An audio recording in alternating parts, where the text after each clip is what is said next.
పొద్దున్నే బెడ్ మీదకి దిగంగానే మీకు కాలు కింద పెడితే విపరీతమైన పెయిన్ వస్తుంది. ఇప్పటి నుండి ఇంట్లో చెప్పులు వేసుకొని తిరగడం స్టార్ట్ చేయండి.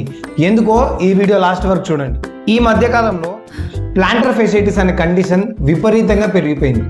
ఎందువల్ల అంటే మెయిన్గా మనం నడిచే సర్ఫేసెస్ హార్డ్ అయిపోవడం వల్ల. పాతకాలంలో మట్టి నేల ఉంటుండే కాబట్టి మనం నడిచినప్పుడు ఆ ఫోర్స్ అనేది ఈక్వల్గా డిస్ట్రిబ్యూట్ అయిపోయి మన జాయింట్స్ వరకు ఆ ప్రెషర్ రీచ్ అవ్వకపోతుండే. కానీ ఇవాళ రేపు అందరి ఇంట్లో మార్బుల్స్ అండ్ టైల్స్ వచ్చేసరికి హార్డ్ సర్ఫేసెస్ పైన రిపిటేటివ్గా మీ హీల్ స్ట్రెయిన్ చేయడం వల్ల మన ప్లాంటర్ ఫేషియా అనేది ఇన్ఫ్లమేషన్ అంటే వాపు వచ్చేస్తుంది. దీనివల్ల మీకు అర్లీ మార్నింగ్ పొద్దున్నే బెడ్ మీదకి దిగంగానే మీకు కాలు కింద పెడితే విపరీతమైన పెయిన్ వస్తుంది. ఎందుకంటే మీకు ప్లాంటర్ ఫెసిలిటీస్ వచ్చింది కాబట్టి. ఇది రాకుండా ఎట్లా చూసుకోవాలి, ఏం జాగ్రత్తలు పాటించాలంటే ఫస్ట్ ఆఫ్ ఆల్ ఎంసీపీ లేదా నార్మల్ సాఫ్ట్ స్లిప్పర్స్ యూజ్ చేయడం స్టార్ట్ చేయండి. లాంగ్ అవర్ స్టాండింగ్ ఉంటే ఫ్రీక్వెంట్ వెయిట్ అనేది డిస్ట్రిబ్యూట్ చేయండి. కొద్దిసేపు ఒక లెగ్ పైన ఇంకొకసేపు ఇంకొక లెగ్ పైన ఇలా వెయిట్ ట్రాన్స్ఫర్ చేసుకుంటూ లాంగ్ అవర్ స్టాండింగ్ చేయండి. అండ్ సెడెంటరీ లైఫ్ స్టైల్ అంటే ఎక్కువసేపు డెస్క్టాప్ వర్క్ చేసే వాళ్ళు